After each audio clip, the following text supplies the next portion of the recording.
Imagine hitting the wall at mile 20 of a marathon.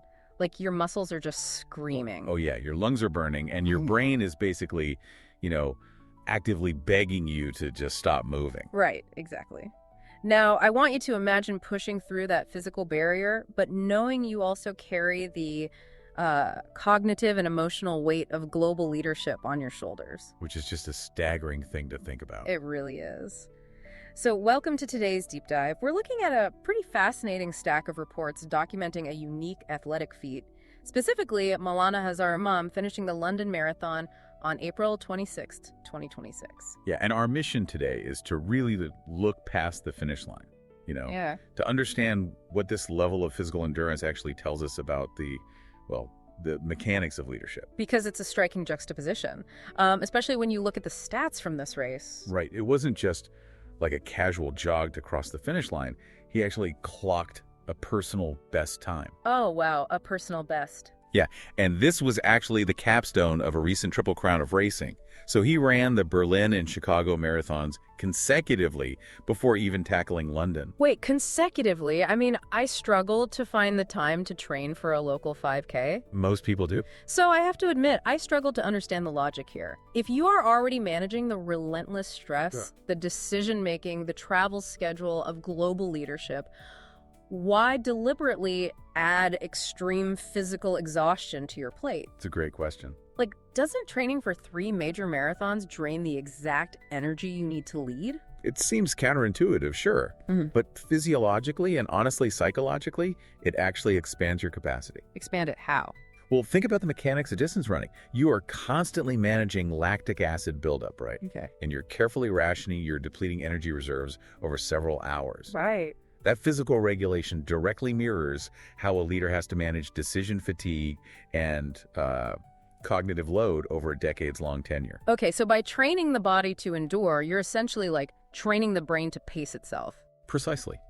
Because when your body enters a state of physical panic at mile 20, your brain's amygdala is basically screaming danger. Oh, right, the fight or flight response. Exactly.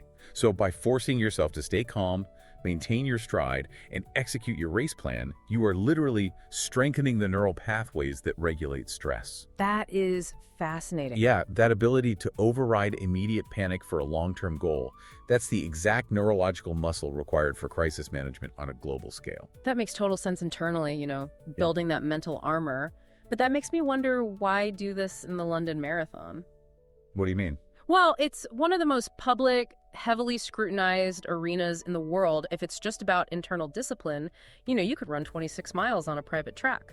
Yeah, that's where we move from personal endurance to outward leadership. Oh, okay. Because for years, his spiritual guidance has heavily emphasized preventative health and regular exercise for people of all ages. Right, but psychological research shows us that abstract advice rarely changes human behavior on its own. Exactly. I mean, we all know we should eat our vegetables and go for a run. Yeah, but actually putting your shoes on and doing it is another story. Right. But there's this psychological concept called behavioral modeling. When a community sees their leader actively engaging in intense physical exertion, it completely changes the dynamic. It takes the abstract concept of preventative health and makes it like a literal, undeniable reality. Precisely. Seeing a leader hit a personal best on the world stage effectively removes the excuses for everyone else. You could definitely see the impact of that modeling in the crowds too.